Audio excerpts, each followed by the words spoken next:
Esteban Valenti será el nuevo responsable de comunicación de la campaña por el sí para el referéndum del próximo 27 de marzo, una decisión que la mesa política del Frente Amplio aprobó por unanimidad en acuerdo con las organizaciones sociales y el PIT-CNT.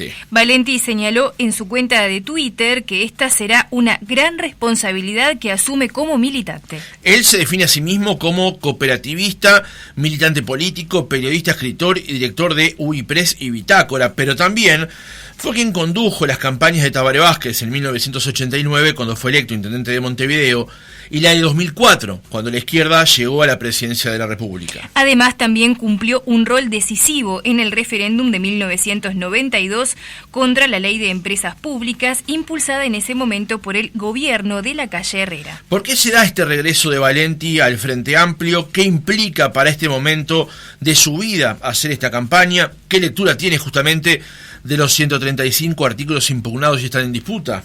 Lo conversamos esta mañana con Esteban Valenti, nuevo responsable de la campaña por el sí. Valenti, ¿cómo le va? Buenos días, gracias por atendernos. Buenos días, ¿cómo están ustedes? Muy bien, muy bien. Voy a hacerle en una muy generosa presentación una pequeña corrección. Sí. Yo con esto no vuelvo a ningún lado, porque en realidad es un proceso que va por otro lado diferente. Ajá. Yo me hago cargo de esta campaña a pedido de los compañeros, con una gran amplitud por parte de las organizaciones que lo convocan, porque a partir de ahora, no de mi designación, sino de las 800.000 firmas, esta es una campaña cívica, esta es una campaña que 800.000 ciudadanos, el porcentaje más alto del mundo, firmó para que haya un referéndum. Uh-huh. A mí me parece que más allá de los partidos, más allá de los sindicatos, que fueron fundamentales para recoger la firma y son en última instancia los que me designaron, yo lo asumo como una gran responsabilidad ante esos ciudadanos, ante los que se pronunciaron por un referéndum. Uh-huh. Valenti, entonces, y corresponde la aclaración, ¿cómo se dio esa llegada a usted a terminar siendo responsable de comunicación? ¿Cómo se fue forjando?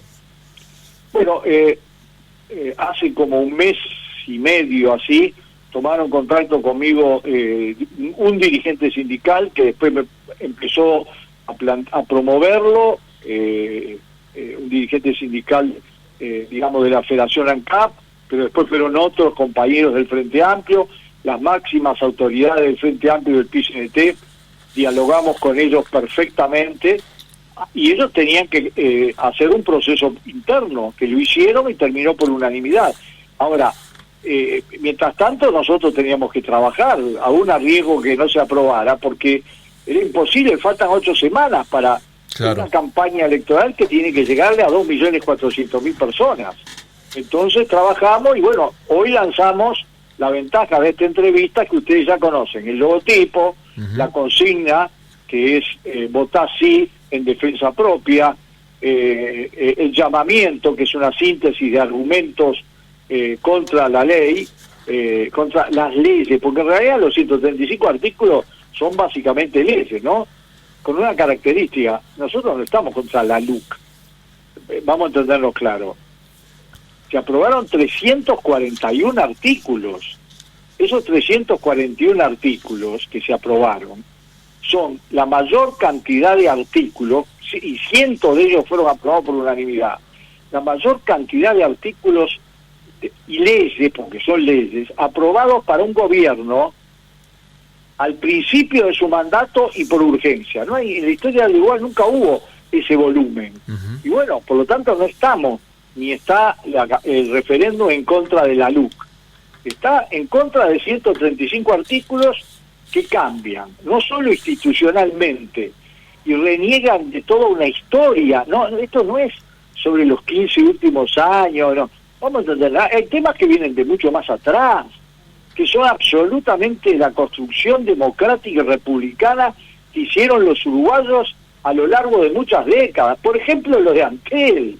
Lo de Antel se ganó en el 92, ustedes lo estaban recordando. Uh-huh. Del 92 hasta la fecha, 30 años, Antel le liquidó al Estado uruguayo 4.200 millones de dólares.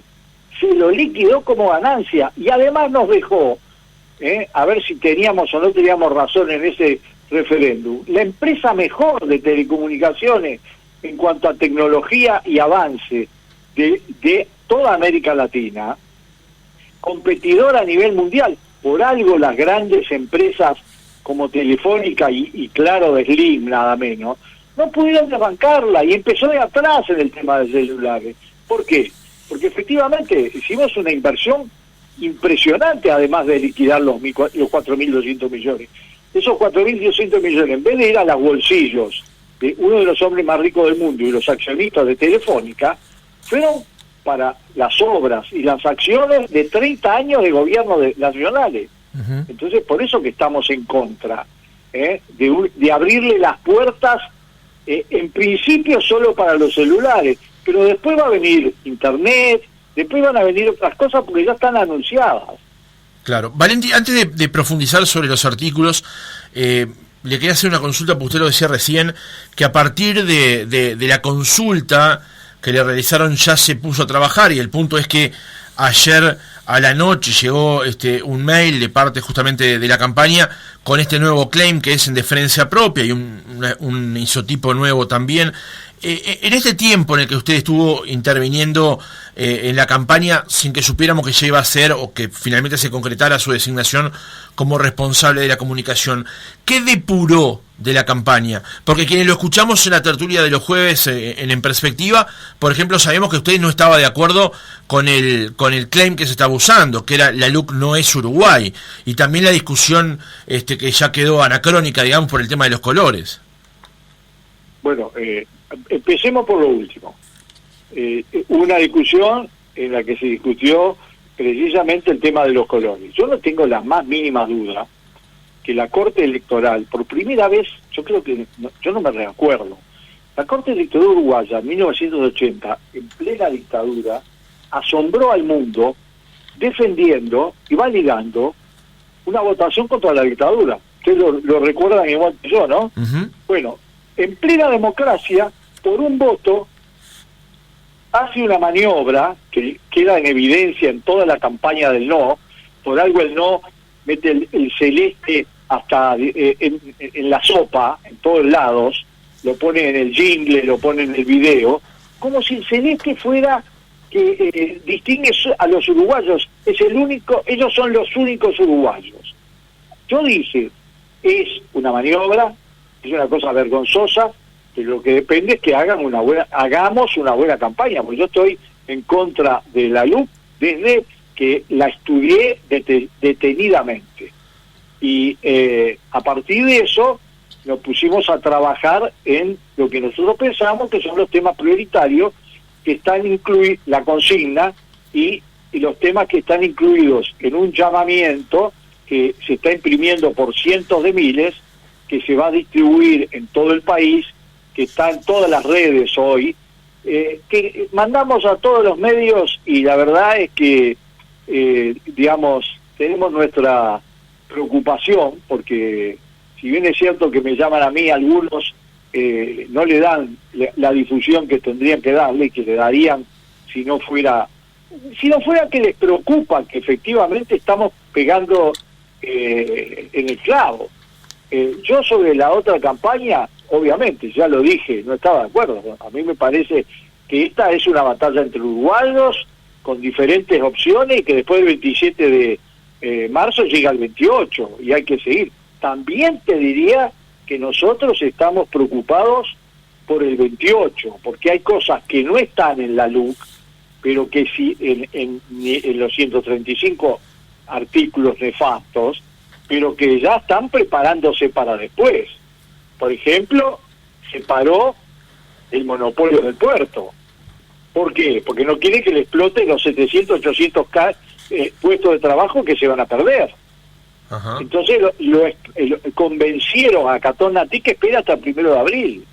Segundo, la ley de los 65 años, los mayores de 65 años, para que se vayan para la casa los presos de lujo en la cárcel de Domingo Arena, los torturadores y asesinos, ya está negociada, absolutamente está negociada. Pero Valenti, disculpe que lo corte, ¿usted en base a qué hace esta afirmación? Porque en realidad usted ahí se está adelantando a un escenario que podría llegar a ser probable después del 27 de marzo, pero que nunca, o en realidad, ni siquiera se habló dentro del contenido de la LUC. O sea, ¿por qué en base a qué hace esta afirmación?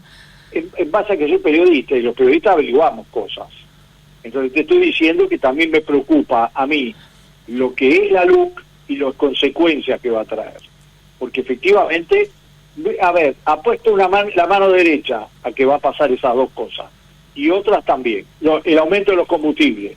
Cualquiera sabe que después del 27, con los aumentos de los precios de los combustibles va a haber un salto.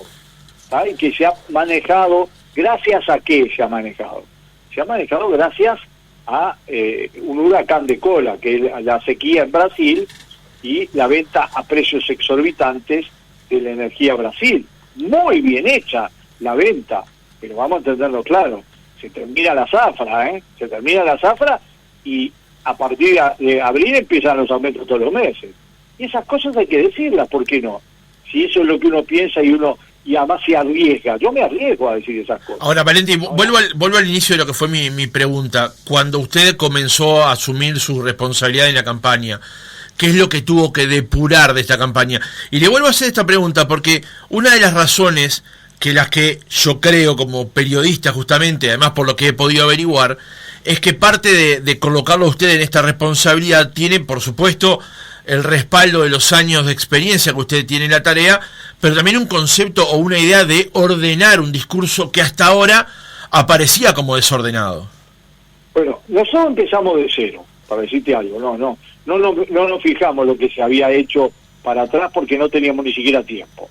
Segundo, porque nosotros, efectivamente, digo nosotros porque hemos tenido que armar un equipo. Uh-huh. Es una campaña muy grande, en 8 semanas. Entonces, usamos los instrumentos que se usan para analizar el estado de opinión pública, para analizar las tendencias, para analizar los principales problemas de comunicación, y además el olfato, porque tú lo has dicho, yo tengo 32 años de campañas pesadas, desde el voto verde hasta acá en Uruguay y en la Argentina, uh-huh, y en Paraguay, y entonces uno aprende, por ejemplo, la diferencia sustancial entre la cultura política uruguaya y la de otros países. Cuando se dice, no, los uruguayos no conocen, los uruguayos lo que saben hacer al final del proceso es distinguir, es elegir los elementos para votar. Lo saben hacer muy bien.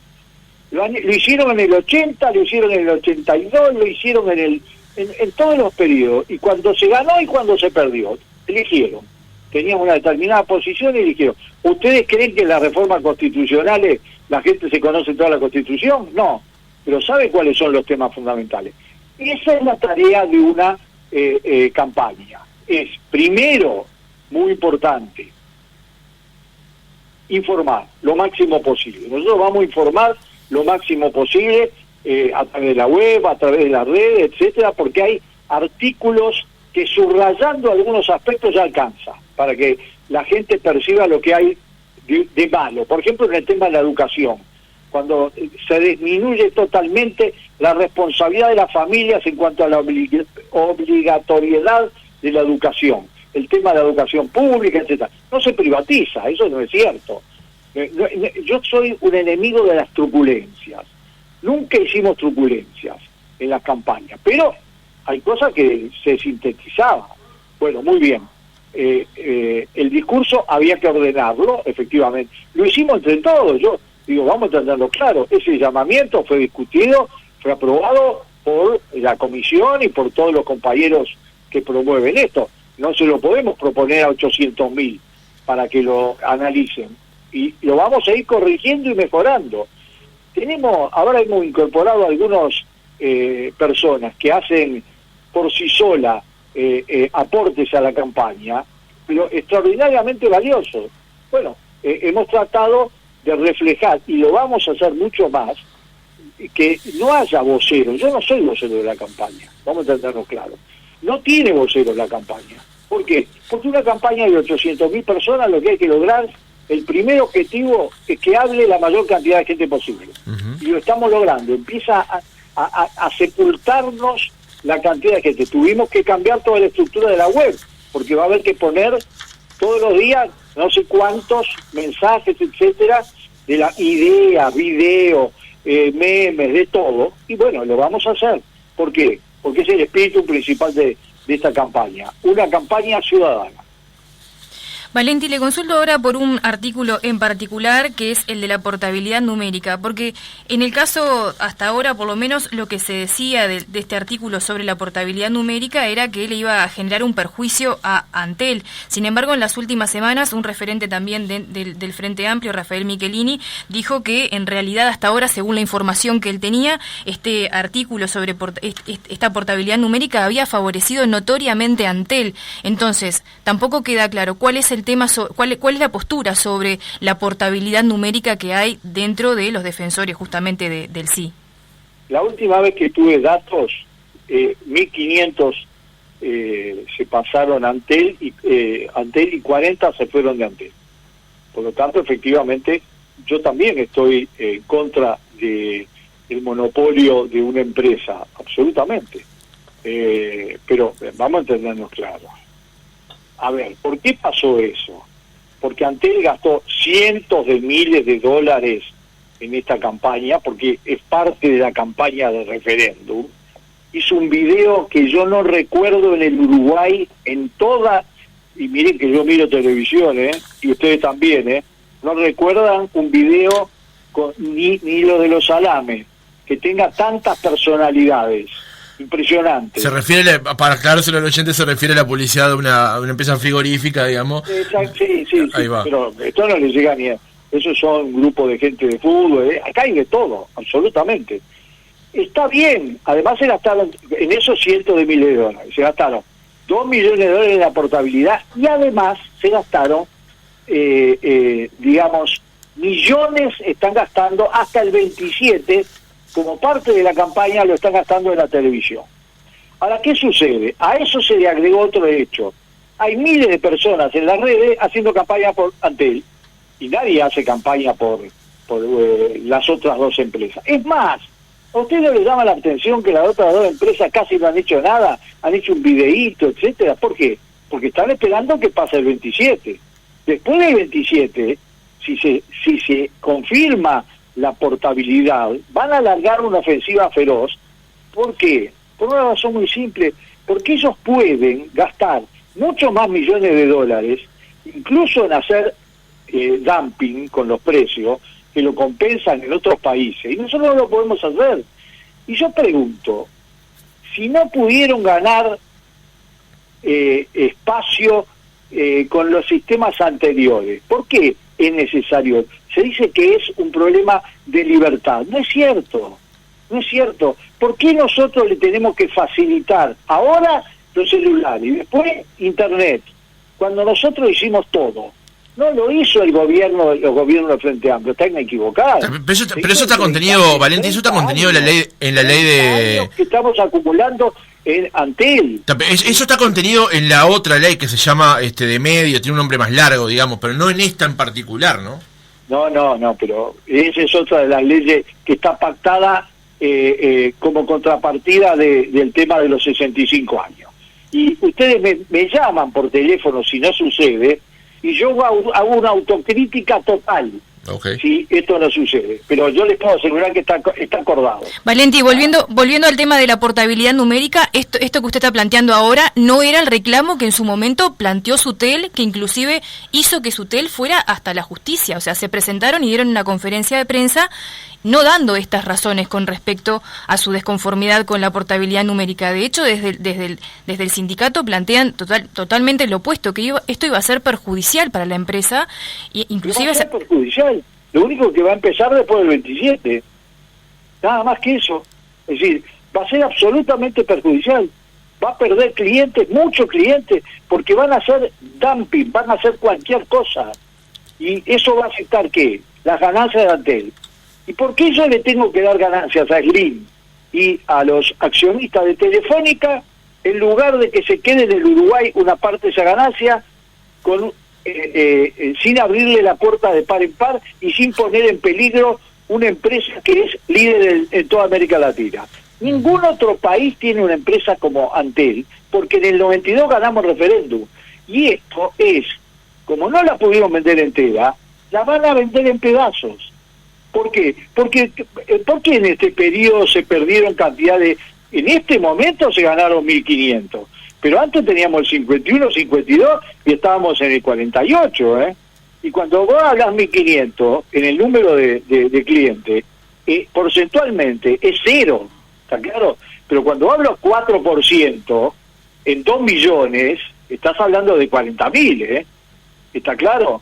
Estás hablando de 40.000. Valentín, le cambio de tema. Va a pasar eso, es decir, es una puerta como la es en otras cosas, porque la ley, además del texto institucional, lo que tiene es un alto contenido cultural e ideológico.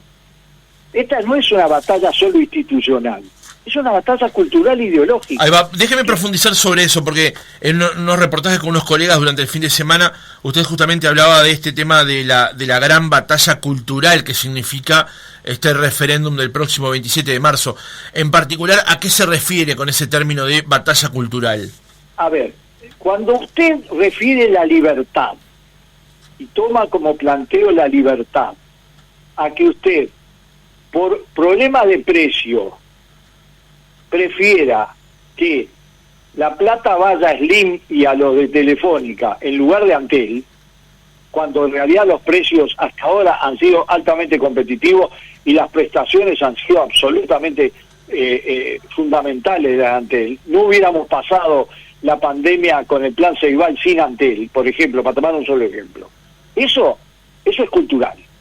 Segundo, cuando usted hace una ley, y le voy a demostrar con opiniones de gente que no es del Frente Amplio, sino que del Partido Colorado, cuando usted hace una ley sobre el tema del narcotráfico, el tema de las cárceles, y además después deforma y dice que van a salir todos los criminales, que es falso, yo le digo lo siguiente: la justicia, desde que existe, desde los códigos asirios hasta los grandes legisladores romanos, ¿qué principio tiene? Que se ajusta, que sea equilibrada.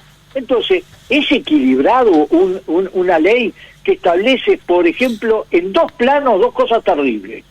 En un plano, que una mujer que está con 53 gramos de marihuana entrando en la cárcel, le dan 4 años de cárcel, los tiene que pasar enteros, tiene 4 hijas que van al INAU, mientras un delincuente que vive en La Taona, es un gran traficante, lo agarran con más de 100, con 200 y pico de kilos de pasta base, y le dan 20 meses para pasarle a la casa.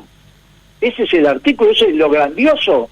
Cuando se atiborran las cárceles y estamos creando una bomba atómica, de que no se puede salir nunca. Bueno, le voy a demostrar, la senadora Sanguinetti, de Ciudadanos, dijo: después hay que reformar este artículo, y lo dijo con gran valentía republicana, porque eso es una vergüenza, pero además de una vergüenza, de ser injusto, nos va a crear una problemática que va a empeorar en el mediano y largo plazo toda la situación de la seguridad, y se lo demuestro de una sola manera.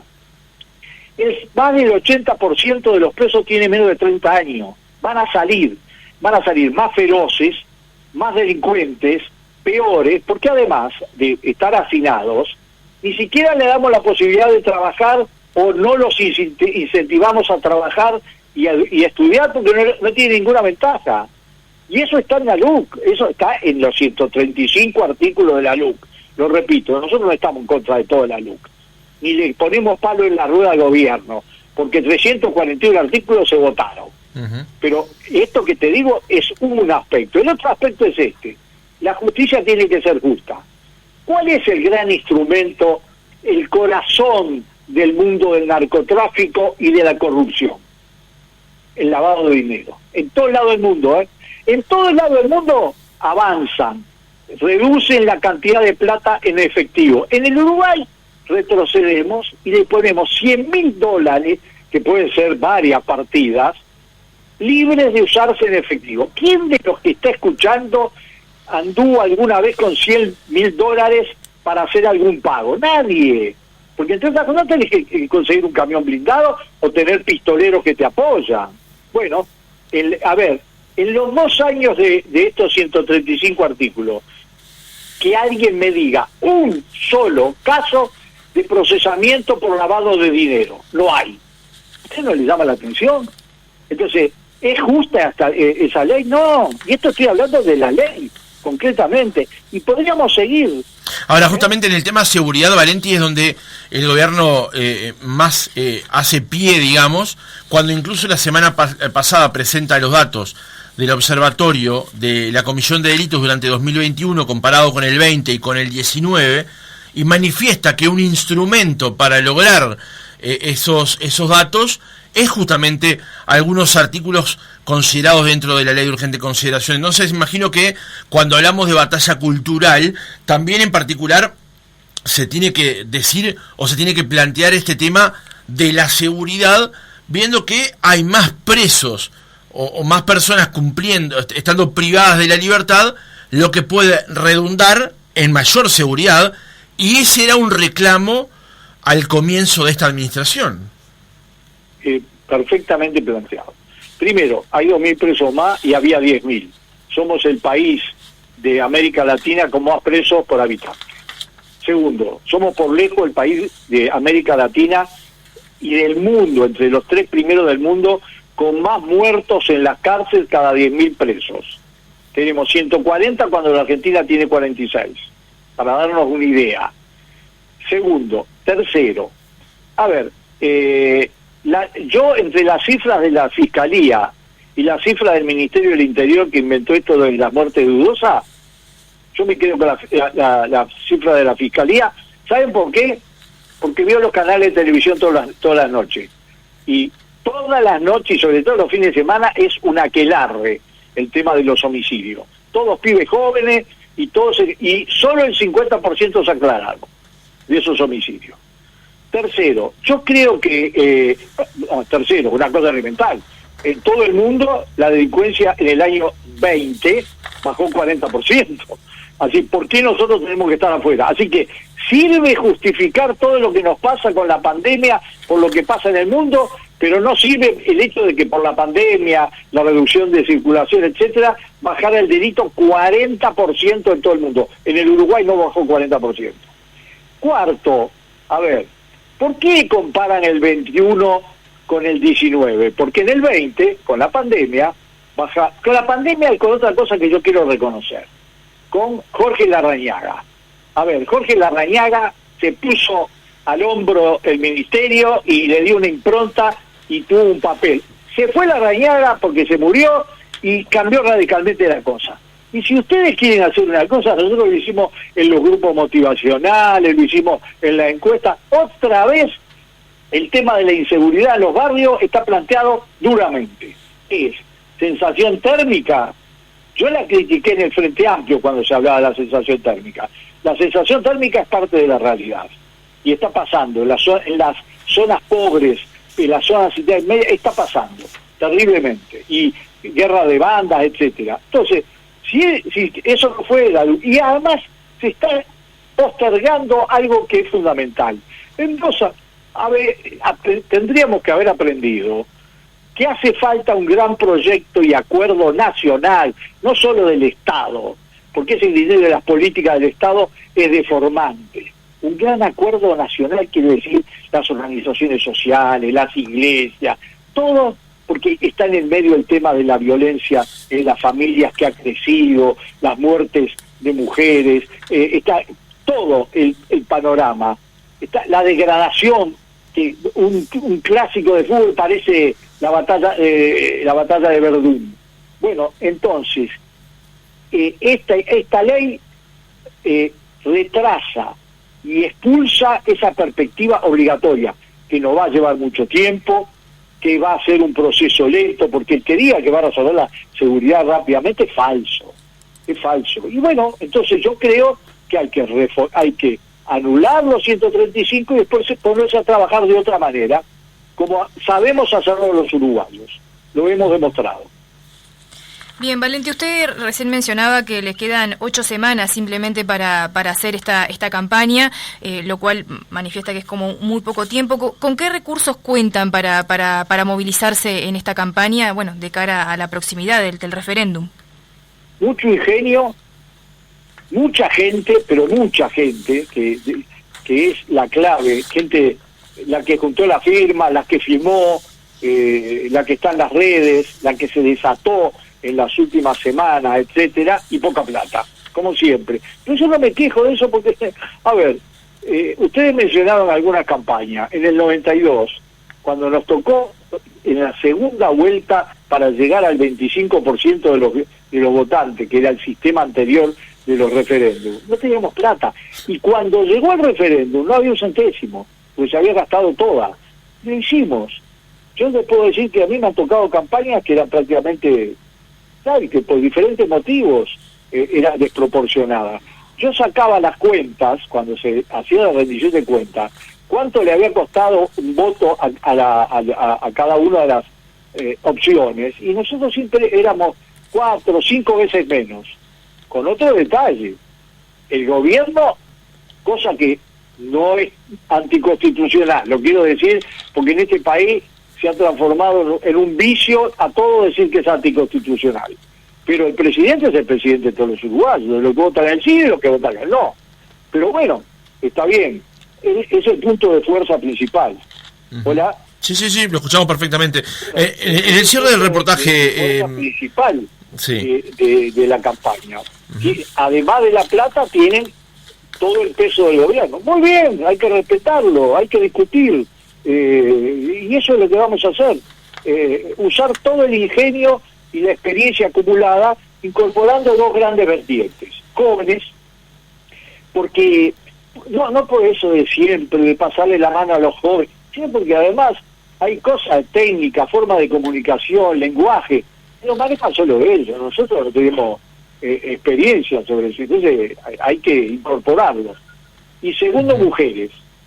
Nosotros encontramos una persona que hace video por su cuenta que es impresionante. ¿Por qué? Porque le incorpora la sensibilidad y la agudeza de las mujeres. Bueno, esos son los 2 grandes vertientes que vamos a incorporar. Bien, en el cierre del reportaje, ya Valenti, 2 últimas preguntas por lo menos de mi parte. Justamente, en el marco de la cantidad de días que quedan de campaña, lo que usted plantea, de las posiciones, los recursos económicos para poder llevar adelante la campaña, ¿qué perspectivas le ve justamente al resultado del 27 de marzo? Bueno, mire, yo voy a la campaña para ganar, y para perder y para empatar no existe. Bueno, pero ha sabido tener campañas en las que ha ganado, pero también en las que ha perdido. Ha tenido campañas en las que ha ganado y en las que ha perdido. Pero ni que hablar. Seguramente no he hecho toda la cuenta, pero es muy probable que he hecho más que he perdido. Pero bueno, hay que asumir eso. Es decir, ¿qué necesidad tenía yo de asumir un riesgo de ese tipo y no quedarme de costado del camino tirando piedra y opinando sobre la campaña? Y hay que jugársela. Y eso es lo que estamos haciendo. Es difícil, sí, pero no es imposible. Las encuestas nos dan todas mal. Bueno, algunas sí, otras peor, otras mejor. Nosotros hicimos nuestro propio estudio, nuestro propio trabajo, lo hemos hecho. ¿Sabes cuántas veces dimos sorpresas? Muchas veces dimos sorpresas. Pero además, ¿sabes qué pasa? Vale la pena, porque cuando las batallas son batallas institucionales, políticas, pero también culturales, para que no se instale y no avance en la sociedad uruguaya algunos valores muy negativos que están incluidos en estos 135 artículos, vale la pena. Así que, bueno, nos arriesgamos, nadie nos da garantía de nada, tenemos poca plata, tenemos poco tiempo, pero una causa levantada por 800.000 uruguayos vale la pena. Ahora sí, Valenti, la última de mi parte, por lo menos, su designación o su confirmación en este cargo ha despertado también críticas cuando se ha confirmado justamente esto. Muchas, incluso desde el propio Frente Amplio, algunas son públicas, digamos, están en algunos portales. ¿Qué responde a esos cuestionamientos que le hacen desde quienes tienen la posición similar de votar rosado el 27, pero cuestionan su presencia en la campaña? Primero, la pregunta en realidad está bien que me la hagan a mí, pero se lo tendrían que hacer a los que me designaron, ¿no? Ahora, vamos a tenerlo claro. Yo no soy un personaje de esos unánimes. Lo asumo desde el principio, lo trato con respeto en el caso de todas las personas que tienen opiniones de polémica sobre debates del pasado. Cuando termine el 27 siempre voy a estar dispuesto a discutirlo como lo he hecho. Valoro extraordinariamente la actitud, la amplitud y la valentía de los que resolvieron esto, porque hay que hacerlo por unanimidad, etcétera. Ahora, vamos a entendernos, los que más se han molestado no son los Frente Amplistas, no son la gente de los movimientos sindicales, que en definitiva sus dirigentes y los de la Comisión por el Sí, que aprobaron la propuesta por unanimidad, que no aprobaron solo a Valenti, aprobaron toda una propuesta, ¿no? ¿Sabés lo que sucede? Los más nerviosos, los que más me han atacado, y lo veo en las redes, hay un senador que se hizo 4 tweets contra mí, 4. Es el más derecho que juega atrás de la línea, que sale con los tapones para adelante. Bueno, yo cuando veo esos odios, o la senadora feroz, se han dedicado a atacarme, pero bueno, cuando veo a esa gente atacarme, es que me doy cuenta que tuvieron razón los que me designaron y yo en aceptar. Uh-huh. La última, Valenti, ahora sí. ¿Selva lo va a acompañar en la campaña? Se lo pregunto porque la salida del 2017 de ambos del Frente Amplio implicó ciertos remesones y posiciones que tenían los dos con respecto a cuestiones que estaban pasando en ese momento. Por eso le hago la pregunta. La campaña del Frente Amplio, vamos a tenerlo claro. Esto no es, en ningún momento se va a plantear como una campaña del Frente Amplio. Aunque el Frente Amplio tenga un papel fundamental en haber juntado la firma junto con el PCLT. Sin Selva Andrioli y sin Diego Piñeiro, yo no haría la campaña, ¿está claro?